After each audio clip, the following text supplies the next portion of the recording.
And Brown? Yes, sir. What's your date of birth, Tony? 9/26/86. What's a good phone number for you? 970-402-7798. Is that a business work? Personal. Business cell? Well, I kind of got them both on one, but Okay. I do have another work phone, but I don't use it. It hasn't been charged in a year. It's just easier for me to carry one phone than two. Problem. What's your home address? 1924 Sunset Circle, Milliken. Milliken. K-E-N. Colorado. What's your zip there? 80543. Okay. All right. So, as you probably learned, we've been talking to everybody who had known Chris and worked with Chris and whatnot. So, do you remember when you first met Chris? Yeah. I've been here. I started here 2 years ago. August 8th was my start date. Mm-hmm. And that was 16? Yeah. Okay. I didn't meet him. Oh, I met him. That was Shane. That was someone else.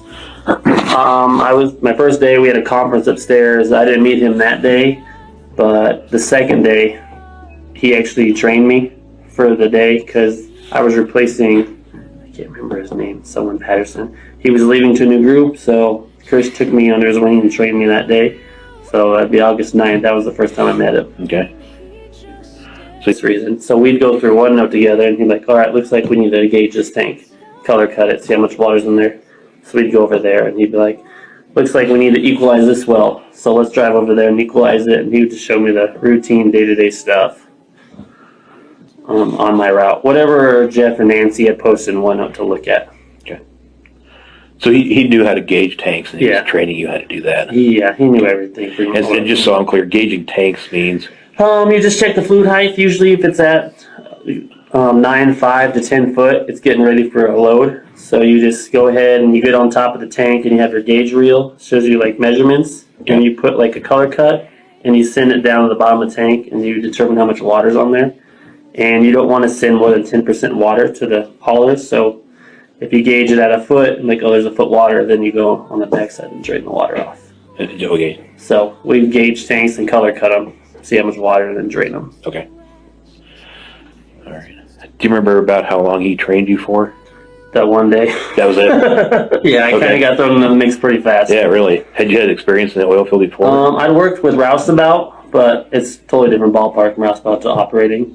So I was with, I can't remember that guy's name, something Patterson, that one day, but then he moved on the next day. Like, they moved him quick. So I was with Chris for one day, and then the next day I was with Tony Kern, and then I was on my own. So I was only with Chris for one day. He went back to his own route. Okay. And where was your route? The numbers changed so often. Like, I think it was, we were the East 10s. And it was pretty much the county roads of 41 and 22 all the way up to county roads 28 and 39. And then on 41 all the way to 49. It was like a 16 square mile radius. 41 to 49? Yeah. And then from 22 to 28. At when I first started, but we've shifted around quite a bit. You said 16 square miles? Pretty much, yeah. How many sites were on there, do you remember? At the time, I think I had maybe 200, and then they kind of divvy it up. They're like, this guy has too much, this guy doesn't have enough, so then they'll rework the routes. And you were E10, you think? I'm pretty sure I was E14, because the group was E10, so it'd be 11, 12, 13, 14, 15, 16, and set, I think. Okay. They've changed so many times. Right, Now we're the 40s. Before we were the 30s. Yeah. Okay. So how much interaction did you have with Chris from when you guys first met till recently? A few weeks ago. When I first started, just that second day, and he didn't really talk to me for the first probably like 6 months or so, because we would just come in, you look at your computer for an hour maybe, more than anything. You're You guys mind if I hang and work here? Or? We're kind of middle of an interview. I'm with law enforcement, so. I'm so sorry, Shane Frost. Hi there, Greg Zettner with CBI. This is my crap. Can I just gather this up and do pick what you and need to pack do. out? We'll hang out. I'm so sorry. No problem. Kind of put it in on your territory here. So. Okay. I squatted on this. That's all right. I got going, so.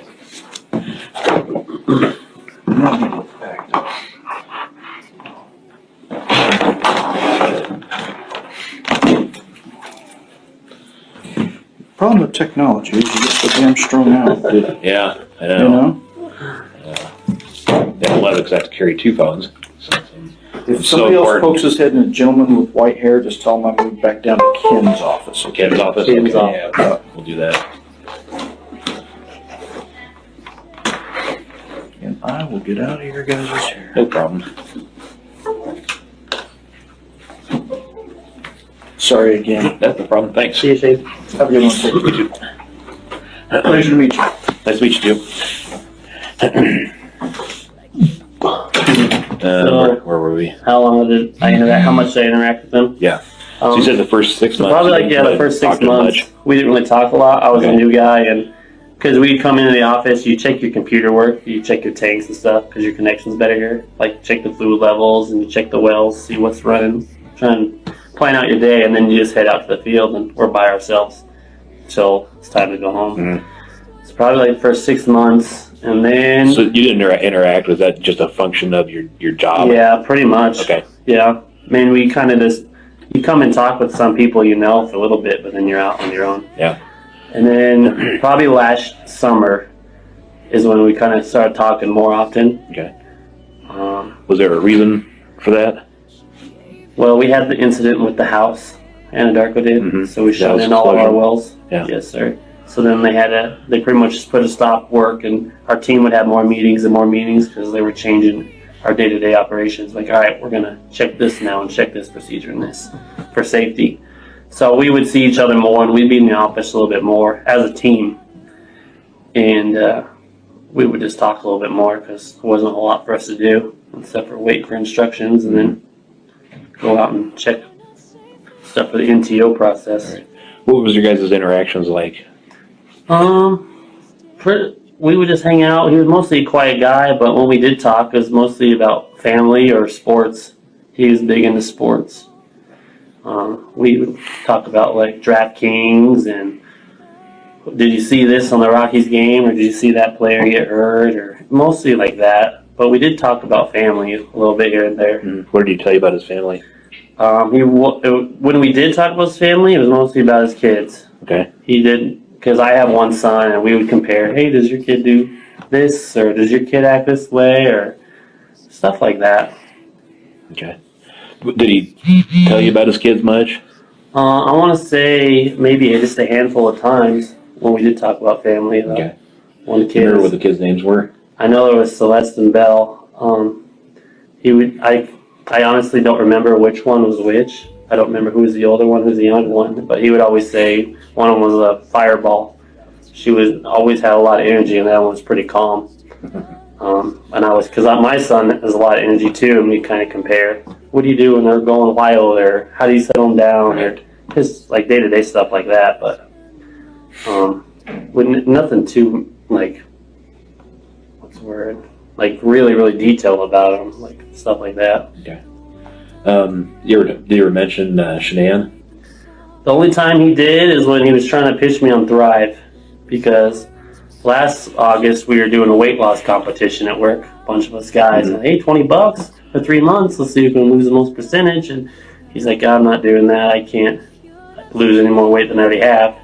And I didn't know he was a heavier set guy early, and that's what Troy told me. But he's like, yeah. He's like, well, if you want energy, I'll sell you Thrive. And I was like, nah, that's a pyramid scheme. And he's like, it's not a pyramid scheme. And I was like, well, how do you make money? He was like, well, I sell to you, and then you sell to someone else. I'm like, okay, it sounds like a pyramid scheme amount. That's right. But he's like, yeah, my wife, she's pretty high up there, and she got a free car, and kind of like incentives for me to join with them. Mm-hmm. I was like, that's not for me. I don't go door to door, and I can't pitch people and stuff I don't even use. But that's the only time he really talked to me. We were Facebook friends, and almost every day I would see like 5 or 6 posts of Shanann. like Thrive. On his Facebook? Yeah, or his Facebook. Well, I'm not friends with her. Okay. But on his feed, it would be her updates of her trying to sell Thrive and promote it. And like, I did the laundry today, got the kids back to school, lunch made, cleaned house, did like everything she'd been doing for the day. And just, I would get like 5 or 6 feeds a day through his. And I'm like, oh my goodness. Like, after like 5 months of this, I'm like, okay, dude, I'm going to have to hide your posts because all my wall is just you and your wife and Thrive. And I was like, I have to hide it. But that's the only time. I never met her in person. I would just see her, and I'd watch her videos of her and the girls when she posts videos, but he didn't talk about her a whole lot outside of a couple times he mentioned Thrive. Okay. Let's see. Do you guys ever hang out after work? No. On the weekends? We camping, go to the ball game, anything like that? No. We tried. We would have a routine, me and Troy McCoy and Cody. We would try and get poker nights every other weekend, and we'd always invite him. And I'm like, invite Chris? Because we're always looking for, like, regulars. Because we want to get a regular game going, guide time. And we'd always invite Chris. And he said he was going to come a few times, but he never would. So then we just stopped asking him. Like, he's not going to come. So we'd stop asking him. But Troy would always say he was busy, he couldn't get out of the house. And even on a time when his wife was away on trips, like, hey, invite Chris, maybe he'll come. And never would. Never would hang out. Was she away on trips frequently? I don't know. I know it seemed like almost every other month she was doing something for Thrive, whether it was conventions or something, going away, promoting, and it seemed like they were going on a lot of trips. Her and him, or just her usually? Just her, because he was a guy that didn't miss work. And if he did, it was because his daughters were sick, or it was something with watching the kids. Mm-hmm. But I only remember him being gone just recently on a trip because I went on vacation the exact same August 1st to August 8th, and he was gone the exact same time. Do you know where he went? I think North Carolina, because I made a joke because Chris was one of the smartest guys in the group, and everyone kind of leaned on him. And Troy makes that comment too, like, I'm one of the hardest workers. And he's like, when are you going to be gone? I'm like, August 1st to the 8th. And I was like, looked at the calendar in Luke's office, and I was like, you guys are going to have a hard time because me and Chris are going the exact same days. I'm like, good luck, guys. So that's the only time I remember him taking a trip.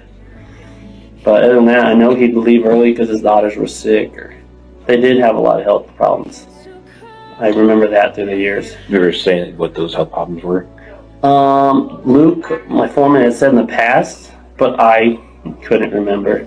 There was a time where they were really sick, and everyone in the group pitched in $20 to get the girls like pillows, or like chairs that turn into animals or something like that. Like, it was pretty bad at one point, but they were having health issues. I knew that. Okay.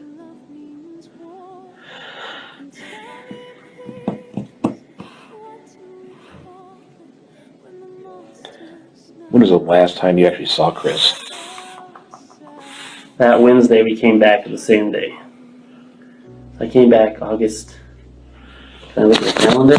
Because I remember I came back to work that Wednesday. So I was off August 1st because I went to Florida, and I came back the night of the 7th. And he came back. We both came back Wednesday, August 8th. So yeah, August 8th was a Wednesday. Yeah, I saw him that morning, and then he was off. I think the next Thursday and Friday. I think because he was taking Shanann to the airport. And that was the last I saw him. That was it. I know he was at work that next Monday. That's when everything went down. And I was going to go out to that location, but I have a new guy, Frank, with me. And I was like, Frank, we don't need to go out there because there's going to be 5 or 6 people. I was like, there's no point having almost the whole group out there. So I was like, let's not even go over there. So I would have seen him that morning, but I didn't go. Yeah. And that was Serby 319, is that right? Serby 319. That was 813. So you were gonna go. Yeah, because why were you gonna go out there? My new role, I'm a rover in the group. Because people get moved on to different groups and they kind of got to fill positions. And myself and Robert Mary are rovers, so we don't have a set route that we need to attend to. So we kind of just go where need be, and I didn't have anything going on that morning. And I was like, well, I can go help, because that's a pumping unit out there, and I don't have a lot of pumping unit experience. So I was like, yeah, I'll go out there and watch you guys fire it up, and I'll see the steps and stuff. But then like, well, can we have Frank ride along with you? I was like, yeah, Frank can come with me. So then I was like, well, Frank, we're not going to go way out there. There's going to be too many bodies. So Frank and I, we just found other stuff to do. So who all was out there that you're aware of? That I'm aware of? I know Chris is out there. I knew that's Cody's location. Cody was going. And Troy, he's one of our pumping unit experts, Troy McCoy. And I know Cody was going to go. He's temporarily out of the group, learning automation, cross-training. So they were going to have Melissa run his route for him, which she's doing right now. And Chad was taking Melissa out there. So Chad, Melissa, Cody, Chris, and Troy.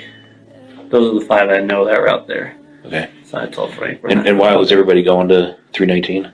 Why was everybody? Because they were starting a pumping unit up for the first time. And Chad was our field coordinator at the time, so he needed to be there. Troy's our pumping unit expert. He can troubleshoot anything. It was Cody's route, and Melissa was getting ready to take over Cody's route while he cross-trained in automation. Okay. So we had somebody running it. Okay. Did you know of any problems with 319? No. I just knew I knew that they were going out there because there was a leak on one of the lines. I think it was a line at the tank. A dump line. One of the dump lines was leaking. So that's the only problem I knew. But I've only been out there one time, and I honestly couldn't tell you how to get out there. If I just went out there myself, I would get lost. Right. I know kind of like the Roggen exit, and then you go east, and then you go on a bridge. But once you go into that bridge, that's where I'm just driving and guessing how to get to those wells. Okay.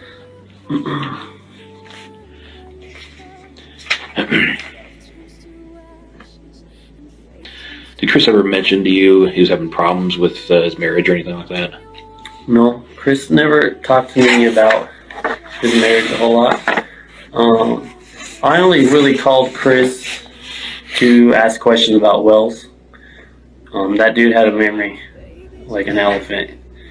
I mean, any problem, I'd call him like, hey, I'm going to go unload this well, and what do you think? And he'd be like, what are the pressures? And I'm like, it's like 900 over 900. He's like, nope, it's too low pressures. I need to be at this.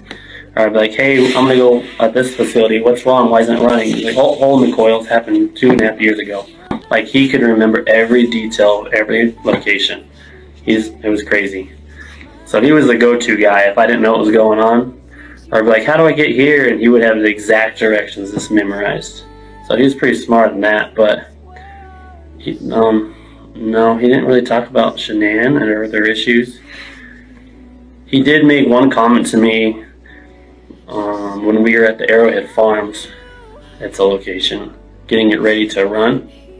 And it was just me and him, and I kind of, after all this happened, you know, sometimes someone says something to you and you don't think anything of it. It's kind of like a joke, and then something else happens and you're like, wait a second, and you kind of backdate to that conversation.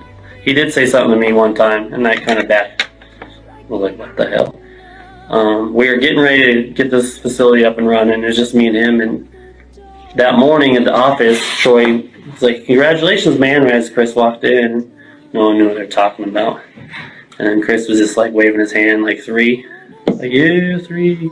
And we're like, what? And like he's like, we're having another baby. And we was like, oh, congratulations. And that was the same day we went out to the field together. And I was like, hey man, congrats again on your baby. And he was like, yeah, thanks. And he didn't really show any emotion. And he's like, you and your wife gonna have another kid. And I was honest. I was like, I don't know, man. I don't think we can. And I told him, like, we've had some troubles trying to get pregnant again, and I don't think it's in our cards. And he was like, well, do you want one? He just made like a straight up like that, well, do you want one? Implying that I can have one of his. And I was like, well, yeah, I guess if it's a girl, because we have a boy, my wife wants a girl. And he's like, well, I'll let you know. And like, that was like, I thought he was joking, you know, because I told him we've had 3 or 4 miscarriages in a row. We can't get pregnant anymore. And I was like, sure, like jokingly, but That was kind of a weird comment he made. Now that all this has happened, thinking back to it, gets me a little emotional. Yeah. You remember about when that was? Oh, maybe 2 months ago, 2.5. I mean, I could find out because we were following this TIMS crew around, getting it ready. And a TIMS is like tank emissions management system, per state requirements. And we were getting all these locations ready, and we went to the Paragon and we went to the Arrowhead Farms that same day. Where is Arrowhead Farms? Arrowhead Farms is off County Road. Hold on, let me think. If you go down County Road 22, you're going 22, which is east, and then you go down 31 and 20. So 31 and 20, you're going to go east maybe 1.5 miles, and it's south into. Okay. It's a single tank, single set location, 3 wells. And then the Paragon, we were there the same day. That's off 37 and maybe 37, 18, south a half, east into. But we were going to these locations on the road, getting them ready for this crew to come in and work on them. And he made that comment, and I didn't think anything of it until all this happened. I was like, well, shit. That kind of sheds a new light on it. Yeah, it did. And it kind of stuck at home. Yeah, Me and my wife do have issues with that. Yeah, no, I can see how that'll be. That's kind of sticks in your head. I can see how that would. Was there any more conversation about his kid at that point? At that point, no. I don't really remember anything else after that. But I just remember that comment he made. And I was just joking. Sure, if it's a girl, my wife wants a girl. But the rest of it, I think it was just back to work. But I didn't want to be rude and not say congratulations, you know? Yeah, right. It's a big deal.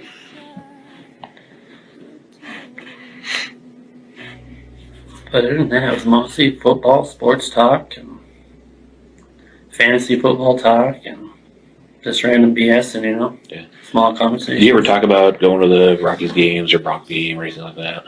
I know he would only talk about it if the Steelers were coming to town because he's a big Steelers fan. He was diehard Steelers, so anytime anything happened to the Steelers, we'd give him crap because we're all Broncos fans and he was a Steelers fan. But I know that he would go to those games, and as far as going to the games, no. As Rockies, no. But he followed the sports, every team, because I'm like, hey, you see what happened to Arenado with that fight he got into? And he knew everything. It's like you watch sports in every day, kept up with every topic. Because there'd be a lot of times where he would just address me with that. Hey, did you see this happen in football? I'm like, yeah, I saw that. That's crazy. Stuff like that.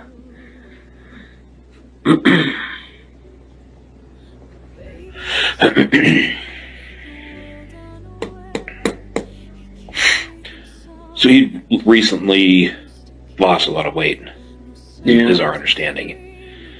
Did you ever talk about that? What was up with that? He never. I didn't know him when he was a heavier set, because he was pretty fit when I came over here. He was pretty slim. But I know he would just go running every morning. He told me he'd run like 5 miles every morning before, well, now that you may say that, there is another thing he said. He would just say he'd go running 5 miles in the morning. But he did make a comment one time that him and Shanann would get in fights. Or she was getting ready to go on a trip. And he wanted to work out. And she was like, I want you to spend time with me and not go running and working out. And this must have been before they went to North Carolina then.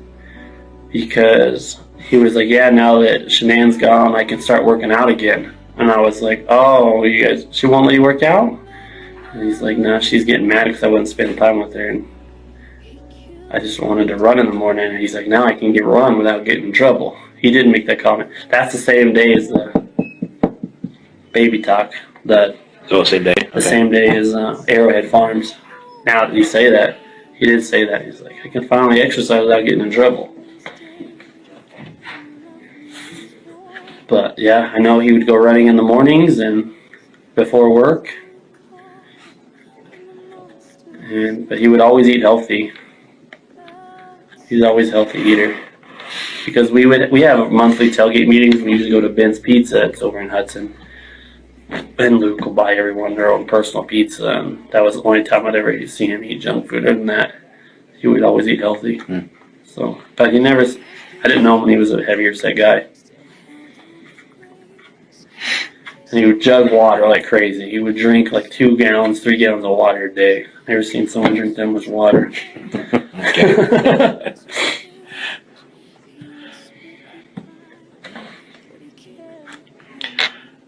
Let's see. Do you know him to use any drugs or alcohol? Nope. You ever talk about drinking or anything like that? Nope. Never talk about drinking or drugs.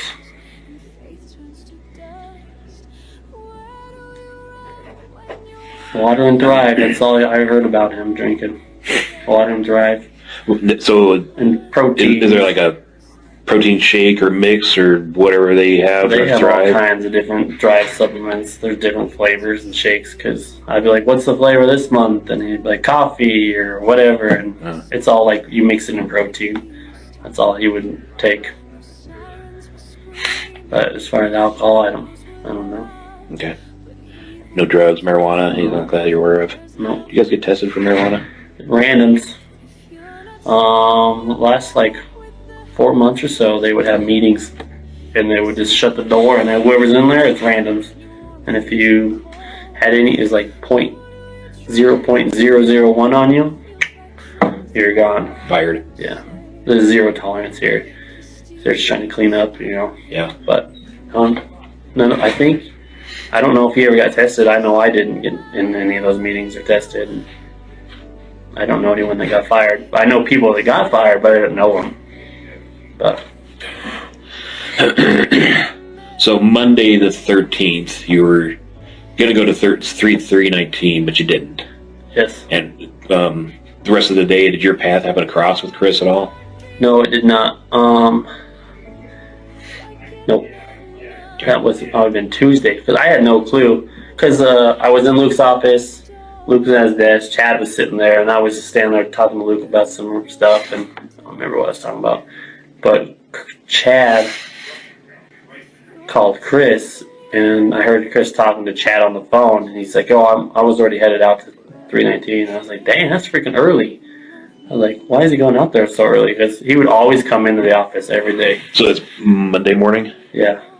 So let me... I heard him on the phone talking to Chad about already being out there. So Monday morning, you're here. Do you remember about what time you got here? I'm usually at the office around 6:10. Okay. That's usually my walk in the door time. And so you're in the back? I'm in Luke's office, down the hall talking. So this is probably when I heard him on the phone. And who's he talking to on the phone? Chad. Is that Chad McNeil? Chad McNeil. Luke doesn't usually get here till 6:30. And I don't go and talk to Luke right away because... If you're drawn to the stories hidden in the shadows, subscribe to Dark Corner True Crime, where every case has a secret waiting to be uncovered. If he doesn't have his energy drink, you don't want to go talk to Luke that early. Sounds like maybe he needs a Thrive drink. He's got a NOS in his hand every morning. Really? If he just sits down at his desk and anyone goes in there right away, it's like, what the hell do you want? Let me sit down for a second. So it's probably like 6:45, 6, maybe 7 when I was in the office, in Luke's office talking to him, and I heard him on the phone. So Chad's on the phone with Chris. Yeah. And Chris says he's already at 319. Yeah, he was already out in the field. That's what he said. I'm out in the field. Okay. Because I didn't know what location they were at the time. So he's out in the field. And Chad was calling him to see if he had the Canon cables. And those are cables you hook up to your truck. You can hook up to the pumping unit and jump start it. And he would see if he had them. And he said no. And he's like, I think Tony has them. Tony Kern. Who initiated that phone call? Do you know? I think Chad, but I'm not sure. Okay. Because I know they were looking for the Canon cables to start up the pumping unit, to jump start it. Okay.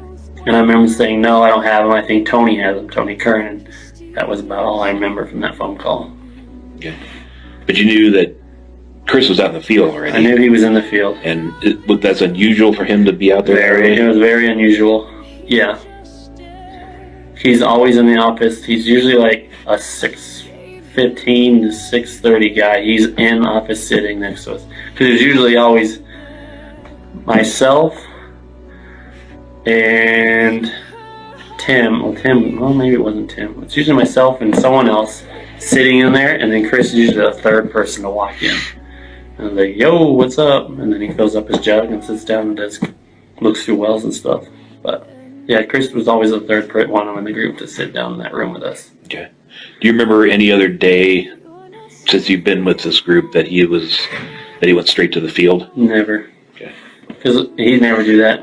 And we used to have this one guy in our group that would always say he's straight in the field every morning, because we have a group me app. That's how we keep track of where everyone is, just by, you can't GPS them, but they communicate. And he would always say, in the field, and we'd always laugh like he's not in the field. And he was the only guy that would ever do that. I'm like, he's still at home. But Chris would never go straight to the field. Okay. And I don't think that morning he even put it in there, because I was like, where's Chris? And they're like, oh, he's in the field. I was like, oh, okay. That's weird. He's the operator, is that right? Chris, I'm sorry, he's a field. What'd you say? He would be a field coordinator Field now coordinator. Because Tony got moved over. He's now foreman, and Chris and Troy stepped up. Because at the time, Chad went to Texas to help out. So Troy and Chris, were acting field coordinators, and myself and Robbie went to Rovers. Okay. So do field coordinators generally go out to fix wells, fix mines? Yeah, and I know that Chris had pretty good mechanical knowledge. But. Sometimes, I mean, if they did, they were with the operator. Like, if there was ever a problem, before it was Tony and Chad, they would always say, hey, let's go together, let's go fix this. So they get a person, the operator can see what's going on. But usually not just straight out to the field unless it was serious, like, hey, this needs to be done by 7 a.m. because the rig's moving on, or someone's going to be working over there. We need to get someone out there right now, but usually not. But with things being as slow as they were, like we're not turning on new facilities right now, there's not a whole lot going on. So to keep busy, some of us go out earlier than others. But no, it's not like for a field coordinator to do that. A rover, yeah, but usually not field coordinators.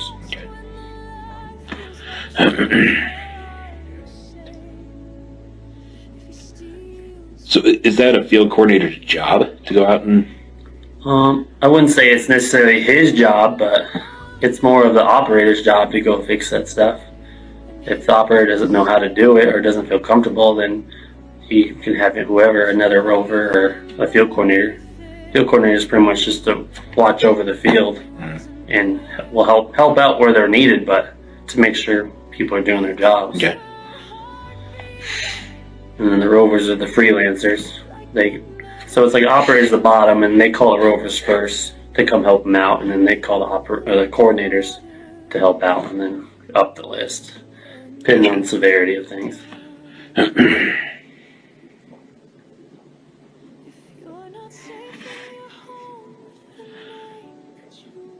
When is the first time you hear about something being wrong with Chris's family? As far as Shanann and the girls missing? Missing? So not that Monday, because I didn't see Chris.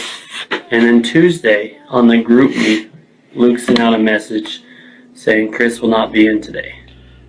And that I didn't even question it, because sometimes something comes up, you know. And I didn't know what was going on. And Troy and myself went to a location to turn it on, to do a PSSR, pre-safety startup review on it. And we were waiting on Chad to show up, because Chad wanted to be there to go through the paperwork. And we're just sitting on location, and I was walking over to Troy's truck, and he was in his truck on the phone, and I heard him talking to somebody, and I heard part of his conversation, and I was like, oh, I heard him say missing. And I was like, oh, I'm just going to walk away, you know, I don't want to be rude and stand there while someone's on the phone. And I walked back in my truck, and then he hung up and got out, and I walked back over there, and I didn't ask him what his phone call's about. Just stand there, and he's like, I just want to be honest with you. Excuse me. He's like, this is just between you and me, because Troy has been known to have a mouth and tell stuff he's not supposed to. But like Luke tells him something to Chad, he always tells me. He's like, don't tell. Because I'm like, I can't tell you anything. He's like, just between you and me, Chris's family's missing. And I'm like, what? And like, my heart sank. I was like, what? He's like, yeah, he can't find them. So that's when I found out. It was like maybe 8 o'clock on that Tuesday. And where were you guys at?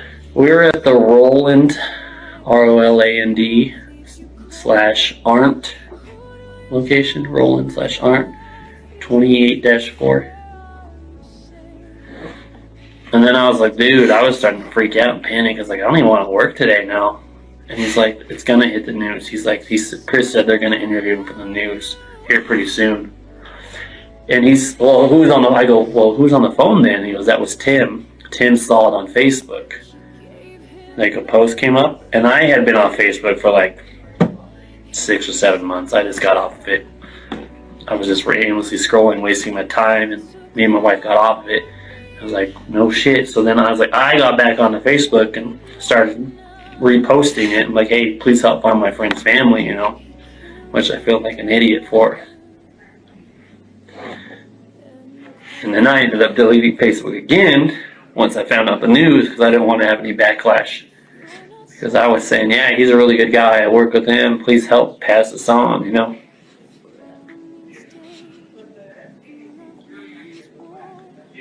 But it was that Tuesday. It's probably like 8 in the morning. 8:30.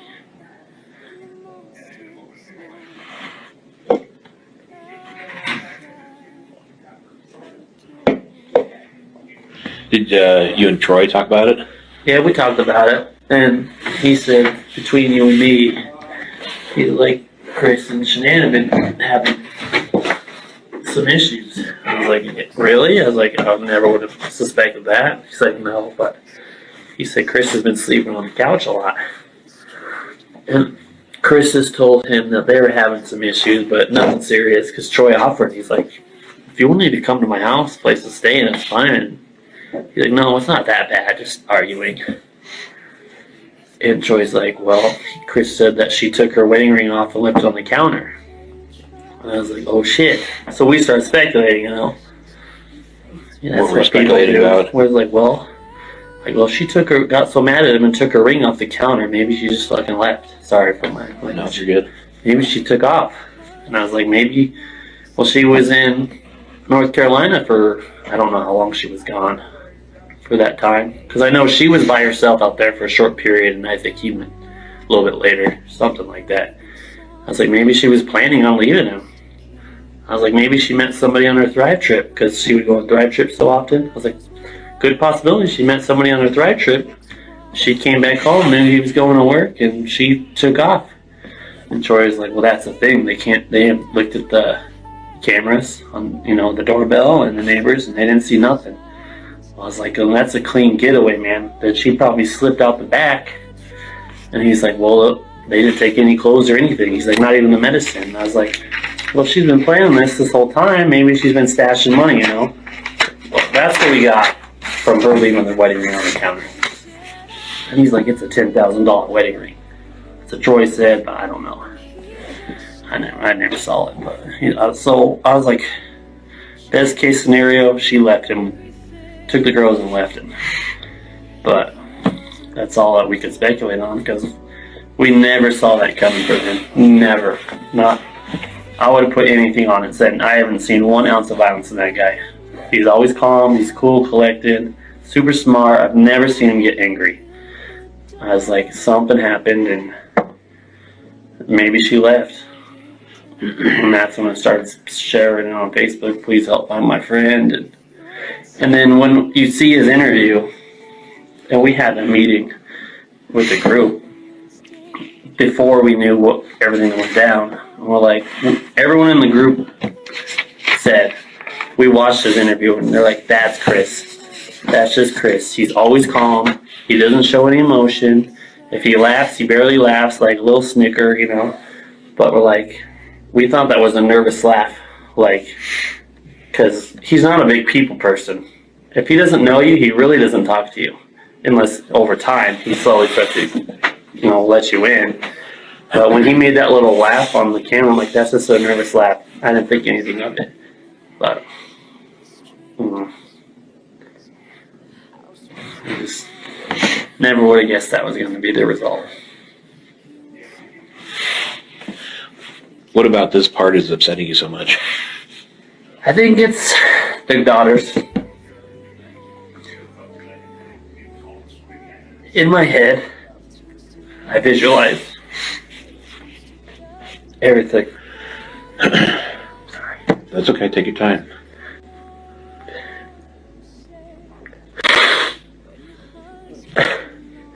I have a son, and he's 5. I mean, he's a little guy. And I couldn't imagine doing that to someone. And when I picture in my head, because I know Chris, I thought I knew him. Just the image of him hurting those girls. And in putting them in those tanks. So 2 girls, so innocent.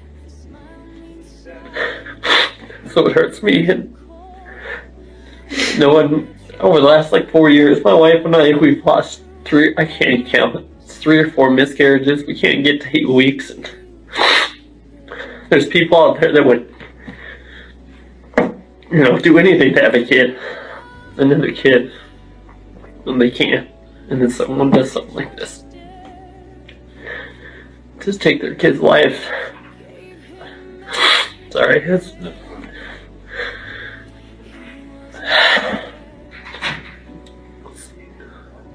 Yeah, I thought I was over this. That's all right. When it happened, the news broke, I was at home with my wife, just playing video games, and my mother-in-law texted me. She goes, he admitted to it. And I freaked out. I was trying to open every news channel, and I was in wreck. I was crying because I couldn't believe it. And then the next day, all I did was cry, and they sent the whole group home Thursday and Friday. They said, "You're paid, go home."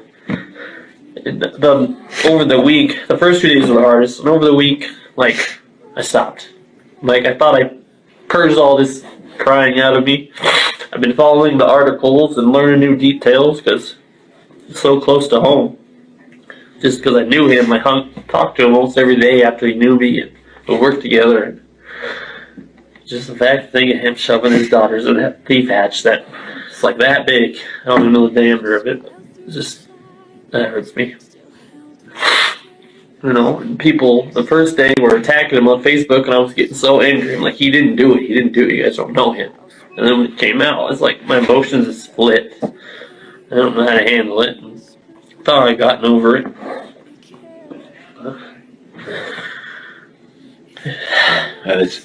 It's incomprehensible, that's for sure. Last night I saw the video again of Shanae telling the girls they were pregnant, and the daughters were hugging her belly. And I almost started crying again. It's just the daughters.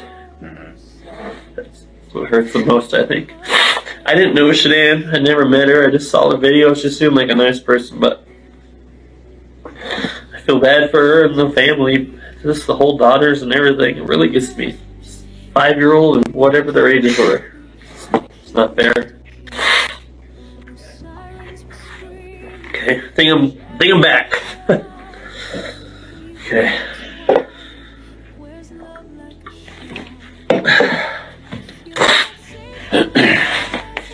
So when you're out on the, I forget what it's called, the site, art? The rolling art? Yeah. With Troy? Yeah. So you're out there and you start hearing the news. Yeah. And do you guys work the entire day? Does somebody call you and talk to you about it? Or? Well, we were talking, and then Daniel showed up, and I didn't say a word to Daniel because Troy said, between you and me, this is what's going on. Daniel showed up. Daniel? Daniel Barr, he's an operator. It was his location that we were trying to get turned on. But there were some locks on there from someone else, and there was a piece of equipment that needed to be installed. So we ended up not even be able to do anything on that location. And then Chad showed up, and he didn't say anything about it. Obviously, he knew. because I guess those guys knew from yesterday. Why? Because Chris went home that day early. But yeah, I mean, actually, I was with Troy the remainder of the day. I couldn't even tell you what other locations we went to because I couldn't get it off my mind of her missing. And I was trying to follow the news, checking the news every 30 minutes, an hour to see if there was some missing persons. I was Googling missing persons Colorado, trying to find anything I could on it to try and help spread the word, help my friend find his family. I don't remember most of the rest of the day. Okay. But I know I was with Troy. I think Troy mentioned that you guys went to a training at a pneumatic facility down south of Hudson, southeast of Hudson. Does that sound right? That's the same day we went to the Acatero State 1836 to help. Melissa was out there. What are we doing there?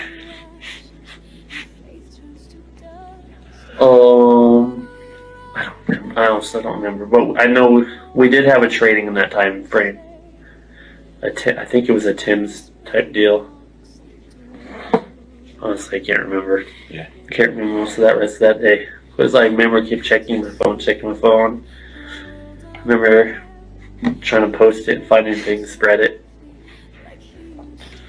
And so let's see, that would have been Tuesday. So Tuesday after work, what do you do? Tuesday, just go home.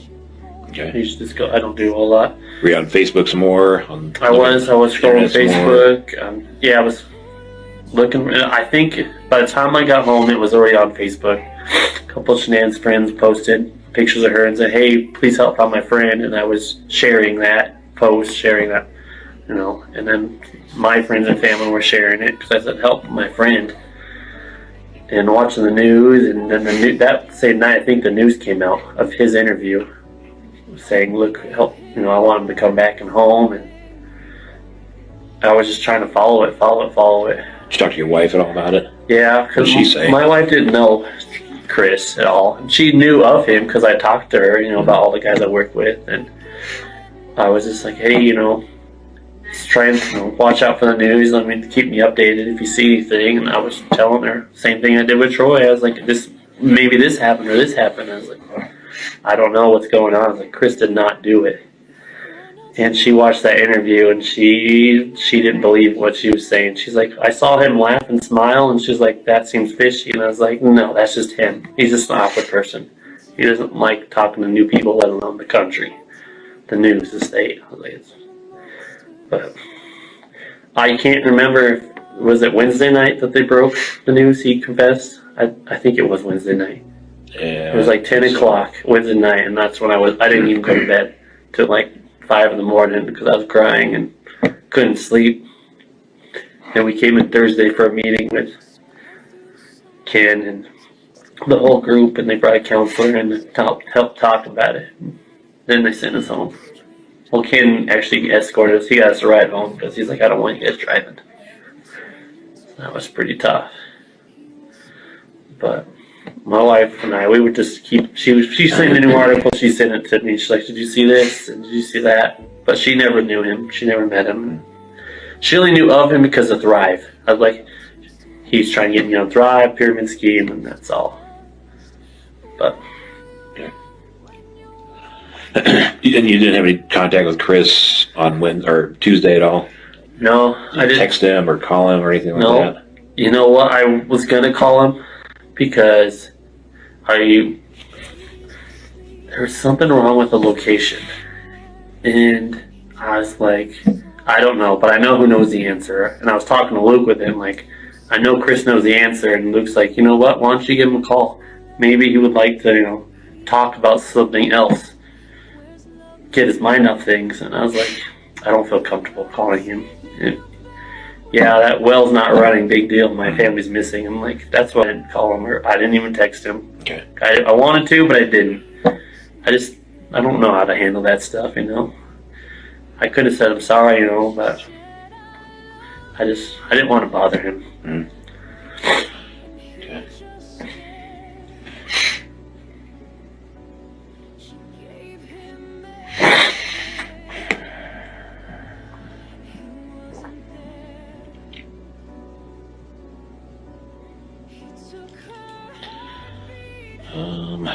What truck did he drive?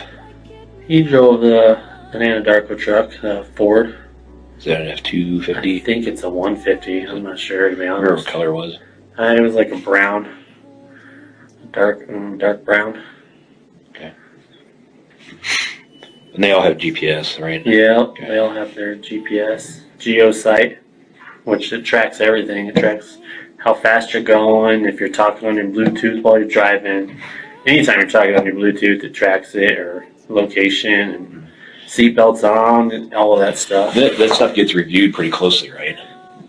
As far as I know, yeah. I'm not an APC employee, so I don't know how the ins and outs of that system. My company uses a different one, Cartosite, so it's not as in depth as the GeoSite, but I'm pretty, yeah, they get graded on it monthly, because I know Luke will get records.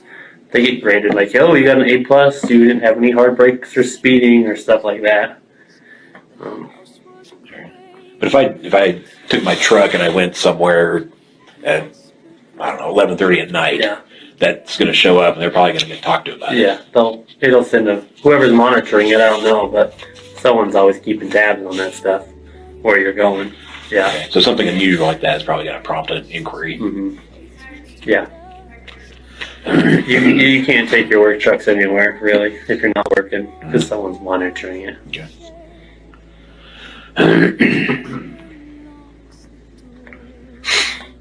Do you know what other vehicles they had? I know they had a Lexus just because Shanann got it for Thrive. They gave her one because she was so good, high up in sales and hitting her quotas and stuff, but that's the only other vehicle I know they had. And I think that was the only vehicle they have, because at one point I asked Chris, I'm like, do you have a truck or anything? He's like, oh, there's no point. We have the one vehicle. I think, if I remember correctly, this has been over a year ago. And he's like, no, we just have the one. There's no point in me needing one. Okay.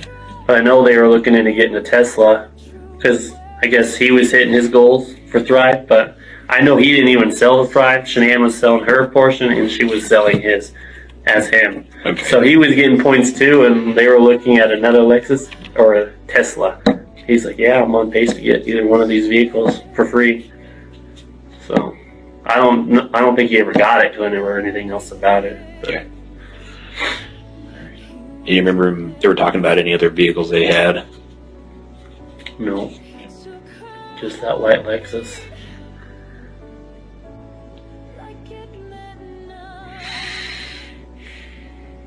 No. Alright. Anything we haven't talked about that you think we should? I don't think so. I mean, I saw that new report of him might have an affair with another man. None of that ever. That surprised me. I was like, when you think the story's getting wind down, something new pops up. None of us suspected that. I mean, As long as we're going down that road, do you know? So he allegedly had a girlfriend who worked here. I think I'd seen them. You think you'd seen them? Do you know when that was? There would be this girl. And I think, Do you know her name? I think it was Nikki. I think her name was Nikki. A brunette. She had a pretty good body. So the guys, when we sit in this common area, I don't know if you've been through this building or not. No. If you go down the hall, there's a little common area. It's like 3 little white squared tables. That's where our group sits. Usually all the groups sit together throughout the building. And she would always walk by, and I would see him, like, he would always be on his laptop, and when she would walk by, he'd like look up a little bit and stare at him the whole time. And I didn't think anything of it, because if she was a fit girl, I'm like, okay, well, she is attractive. but I did see them talking differently down the hall. Because there's a northwest entrance to the building. When you walk in, there's a little monitor TV screen, and it says oil prices, they're up. Kind of like up 2%, down, little updates. And I did see him talking to her in the hall. And they were with it like pretty close. Like, I don't know, like too close for my bubble. Like closer than you and I are right now. They were talking and I didn't think anything of it. Because right where they were, if you just go east a little bit, there's a gas monitor room. And that was what she did. She would make sure the gas monitors were calibrating and take care of that room. So I was like, oh, maybe he's just talking about the gas monitor. But when they said he was having an affair with the girl at work, I'm like, there's only 2 females in this office I've seen him talk to. And one of them is impossible. Isn't Nancy? She works in the OCC, but she works with all of our group. I'm like, that's out of the question. And I was like, I've seen him talk to her, and I see him staring at her every time she walks by. And the guys that say it, they know she's attractive, and she's like, and she knows she's attractive, so she's trying to get attention, right? Because the fridge is in there, and she'd put her food in there, but he would always stare at her awkwardly. So when they said that there was a girlfriend or a girl involved, that was the first person that came to mind. Like, it's her. I know it is her. And then a couple other guys said that they knew that it was her too. And then when they said that, I went to go check, because there's a parts room you can get, and her office is right there. Her nameplate was ripped off the wall, and her stuff was gone. I was like, okay, 2 and 2 together. It's got to be her. Do you remember about when it was you saw them talking by the back door? This might have been 5 months ago, maybe. It wasn't within all this happening. It might have been 5 months ago or so. Okay. I don't know. I'm like a visual person. I see things, and then when something comes up, I can go back and reflect. I'm like, oh, well, I did see them talking in the hall pretty closely. Mm-hmm. And I was talking to some other people, because you know how something happens in the office, word is going to spread like wildfire. All right. And I was talking to some other guys, and he's like, yeah, I saw them talking real close. And I was like, yeah, that's what I saw too. And I was like, it's got to be her, and she's gone now. So, but it was about 5 months ago or so, because she's been here a while, 4 or 5 months ago. Okay. But, yeah. Any other time you remember seeing them interact? I've never seen them other than that one time actually talked. I've seen him like make eye contact, but like never say anything, because all of it, there's little squares and there's 4 seats, and our group sits there, and he would never talk to her when everyone else is around. But I did see him all the way down the hall, and didn't think anything of it.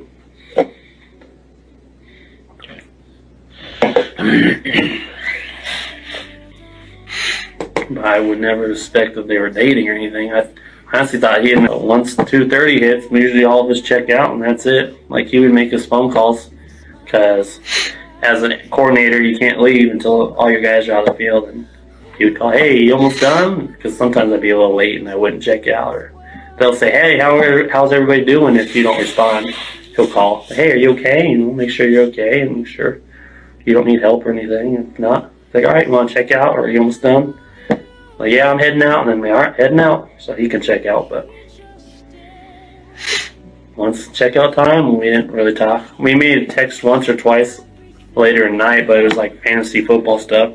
He was going to be in our league this year, because last year I didn't know he wanted to be in it. So it's the only time we talked kind of late.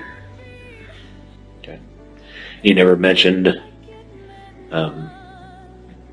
that Nikki was cute, or you liked her, or talked to her, or had any contact with her? He never verbally mentioned it, because there would be times where we'd talk about, hey, you see that girl? She's looking pretty good. She's cute. And he would smirk.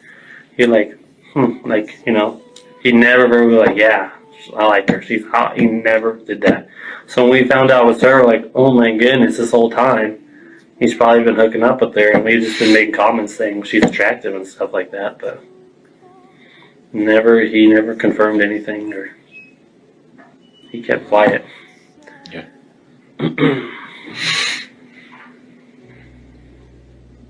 But that was him. He was mostly a quiet guy, I mean, so you wouldn't think anything of it.